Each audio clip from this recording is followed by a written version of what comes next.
अयोध्येतील राम मंदिर उद्घाटन सोहळ्याची प्रतीक्षा सध्या भारतीयांना लागली आहे.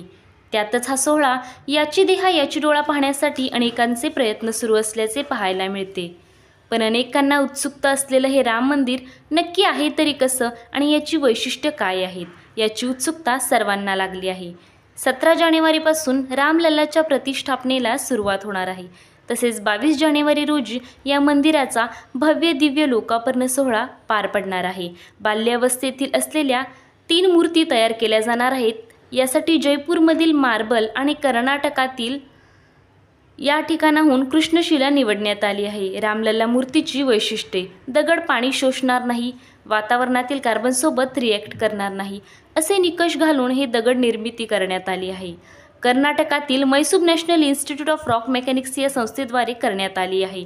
या वैशिष्ट्यपूर्ण दगडांपासून तयार करण्याच्या या 3 मूर्तींपैकी एक मूर्ती निवडण्यात येणार आहे. त्याचप्रमाणे तयार केलेली नवीन मूर्ती ही अचल मूर्ती असेल. दरम्यान प्राचीन मूर्ती असून ती उत्सव मूर्ती म्हणून म्हटली जाईल. मंदिराची वैशिष्ट्ये: सुरुवातीला ग्राउंड फ्लोअरचे काम चालू होते. ग्राउंड फ्लोअरवरील गर्भगृह आणि 5 मंडपांचे काम जानेवारीमध्ये पूर्ण करण्यात आले.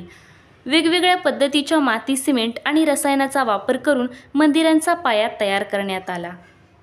आत्तापर्यंतच्या इतिहासात नेपाळ ते अयोध्या परिसरात झालेल्या भूकंपग्रस्तात जेवढे असेल तेवढ्यापेक्षा 50 पट अधिक तीव्रतेचा भूकंप झाल्यासही परिणाम होणार नाही अशा पद्धतीने मंदिराची उभारणी करण्यात आली.